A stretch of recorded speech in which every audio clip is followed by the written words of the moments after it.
ಲಂಚ ಕೇಳೋದು ತಪ್ಪು, ಕೊಡೋದು ತಪ್ಪು ಅಂತ ಹೇಳಿ. ಲೋಕಾಯುಕ್ತ ಲಂಚ ಯಾರು ಪಡೆದುಕೊಳ್ತಾರಲ್ವಾ, ಅವ್ರ ವಿರುದ್ಧ ಕ್ರಮ ಕೈಗೊಳ್ಳುತ್ತೆ. ಲಂಚ ಕೊಡೋರ ಬಗ್ಗೆ?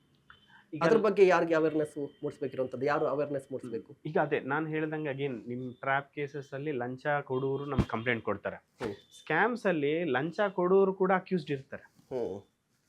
ಸೊ ಅಂದ್ರೆ ಒಂದು ಸ್ಕ್ಯಾಮ್ ಇದೆ, ಒಂದು ಕಂಪನಿ ಫ್ರಾಡ್ಯುಲೆಂಟ್ ಆಗಿ ಏನೋ ಒಂದು ಆ, ದುಡ್ಡು ಕಟ್ಟು ಅವ್ರ ಕಾಂಟ್ರಾಕ್ಟ್ ತಗೊಂಡಿದ್ದಾರೆ. ಸೊ ಆ ಕೇಸಲ್ಲಿ ಈ ಪ್ರೈವೇಟ್ ಇವರು ಕೂಡ ಅಕ್ಯೂಸ್ಡ್ ಇರ್ತಾರೆ. ಹೌದು. ಹಾ, ಸೊ ಅವ್ರದ್ದು ತಪ್ಪು ಆ ಟೈಮಲ್ಲಿ ಹ್ಮ್. ಲಂಚ ಕೊಟ್ಟು ಅವ್ರೇನಾದ್ರೂ ತಗೊಂಡಿದ್ರೆ ಅವ್ರದ್ದು ತಪ್ಪಾಗುತ್ತೆ. ಹ್ಮ್. ಹ್ಮ್. ಸೊ ಎರಡು ಸೈಡಿಂದ ನಾವು ಇದು ಮಾಡಬೇಕು.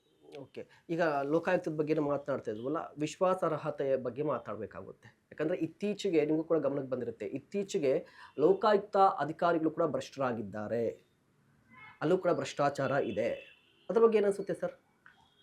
ಅಗೇನ್ ಲೋಕಾಯುಕ್ತ ಅನ್ನೋದು ಒಂದು ಡಿಪಾರ್ಟ್ಮೆಂಟು, ಬಟ್ ಏನಂದ್ರೆ ಬೇರೆ ಡಿಪಾರ್ಟ್ಮೆಂಟ್ಸ್ ಕಂಪೇರ್ ಮಾಡಿದ್ರೆ ಈ ಭ್ರಷ್ಟಾಚಾರ ವಿಚಾರದಲ್ಲಿ ನಮಗೆ ಜಾಸ್ತಿ ಜವಾಬ್ದಾರಿ ಇದೆ. ಹೌದು.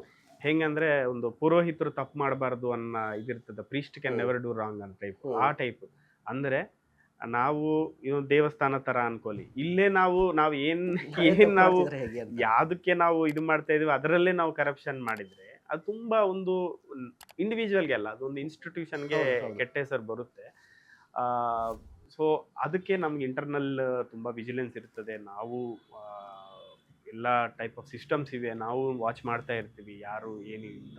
ಹ್ಮ್. ಸೊ ಆಗಬಾರ್ದು, ಆಗಿದ್ರೆ ಅದು ತಪ್ಪು.